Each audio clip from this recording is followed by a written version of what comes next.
நிறைவு செய்து கொள்வோம்.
ஏகோபித்த சிங்கள மக்களுடைய ஆதரவோடு ஆட்சி அமைத்திருக்கிறார்.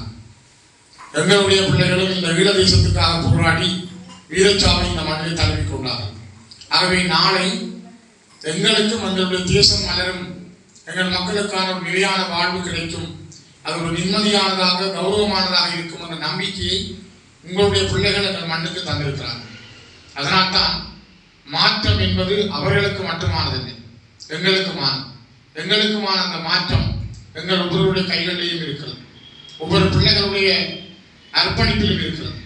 ஒவ்வொரு குழந்தையும் இந்த மண்ணிலே சாவை தழுவுகிற பொழுது அவருடைய அந்த மனநிலைகளை நாங்கள் சிந்தித்து பார்த்தால் அது வாழ்க்கையினுடைய மிகப்பெரிய அத்தியாயங்களாக இருக்கிறது.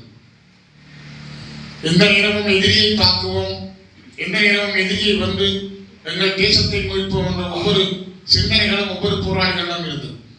ஒரு முறை ஒரு பயிற்சி முகாமிலே தன்னுடைய கையிலே இருந்த கைக்குண்டினுடைய கிளிப் கலண்டு விட்டது என்பதற்காக அதை தூர இருந்தால் கூடியிருக்கிற போராளிகள் இறந்து விடுவார்கள் என்பதற்காக தன்னுடைய மடியிலேயே அடக்கி அதனை வெடிக்க வைத்து உயிரை தியாகம் செய்த அசோக் என்கிற ஒரு போராளியை பற்றி விடுதலை புலிகள் பத்திரிகை வரலாறு சொல்லியிருந்தது. நான் நேற்றைய தினம் கூட ஒரு பத்திரிகையிலே பார்த்தேன். மட்டக்களப்பு மண்ணிலே பரமதேவா ஒரு மூத்த போராளி, ஆயுத போராட்ட முன்னோடிகளில் ஒருவர், தலைவர் பிரபாகரனோடு சேர்ந்து முதல் இந்த தேசிய விடுதலை போராட்டத்தை முன்னெடுத்தவர்கள் ஒருவர். அவர் களுவாஞ்சிக்குடி பொலிஸ் நிலையத்தை 1984ஆம் ஆண்டு தாக்குகிற பொழுது காயமடைந்து வீரச்சாவை தழுவிக்கொண்டார். எல்லா போராளிகளுக்கும் விடுதலை வழங்கி ஒரு நாளோ 2 நாள் லீவு கொடுத்து அவர்கள் நம்முடைய பெற்றோர்களை பார்க்க அனுப்பி வைக்கப்படுவார். பரமதவா அவர்களுக்கும் அவ்வாறு வீட்டுக்கு சென்று அம்மாவை பார்க்குமாறு சொன்ன பொழுது அவர் சொன்னாராம், என்னுடைய அம்மா ஆமி கேம்புக்கு பக்கத்தில் இருக்கிறார், நான் போய் அவரை பார்ப்பது இப்பொழுது பொருத்தமாக இருக்காது, நான் ஒரு முகாமிலே தாக்குதல் நடத்தி ஆயுதத்தோடு ஒரு வீர மகனாக சென்று அவரை நான் பார்க்க விரும்புகிறேன். அவர் சொல்லி கொஞ்ச நாளில் நடைபெற்ற அந்த போலீஸ் நிலைய தாக்குதலில் அவர் வீரச்சாவை தழுவினார். சாகும் பொழுது கூட போராளிகளிடம் சொன்னாராம், என்னுடைய அம்மாவுக்கு போய் சொல்லுங்கள், உங்களுடைய மகன் நெஞ்சிலே குண்டுபட்டு ஆயுதத்தை கையிலே வைத்துக் கொண்டுதான் வீரச்சாவடைந்தார். அவ்வாறான போராளிகளை இந்த தேசம் கண்டிருக்கிறது. பல ஆயிரம் பேரை இந்த மண் பெற்றெடுத்திருக்கிறது. மட்டக்களப்பு மண்ணிலே இருந்து பல ஆயிரம் வீரர்கள் எங்கள் மண்ணினுடைய களங்களில் இருந்திருக்கிறார்கள். எங்களுடைய மண்ணிலே இருந்த பல ஆயிரம் வீரர்கள் கிழக்கு மண்ணிலே சென்று விடுதலைக்காக போராடி இருக்கிறார்கள். வடக்கும் கிழக்குமாக நாங்கள் போராடிய எங்களுடைய தாயக தேச விடுதலைக்காக தங்களுடைய உயிர்களை தியாகம் செய்த உங்களுடைய பிள்ளைகளை, எங்களுடைய சகோதரர்களை, எங்களுடைய உறவுகளை நாங்கள் நினைக்கின்ற இந்த வாய்ப்பும் பொன்னான நாளும் மிக முக்கியத்துவம் வாய்ந்தது. ஆகவேதான் பிள்ளைகள் பெருமதியானவர்கள், ஒரு உயிர் உன்னதமானது, அதற்கு நாங்கள் யாரும் விலை பேச முடியாது. ஆனால் அந்த உன்னதமான உயிரையே தேசத்துக்காக தியாகம் செய்த அந்த அற்புத மனிதர்களை தந்த கடவுளர்கள் நீங்கள். அதனால் தான் உங்களை நாங்கள் மதிக்கிறோம், உங்கள் காலடிகளை தொட்டு வணங்குகிறோம்.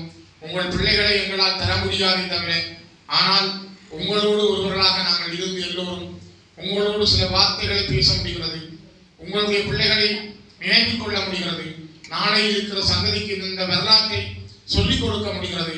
அந்த வாய்ப்புக்காக நன்றி கூறி உங்கள் எல்லோருடைய பாதங்களையும் தொட்டு வணங்கி உங்களை மதிப்பளித்து இந்த அருமையான நேரத்திலே எங்களுக்கு கிடைத்த வாய்ப்புக்கு நன்றி கூறி விடைபெறுகிறேன். மிக்க நன்றி.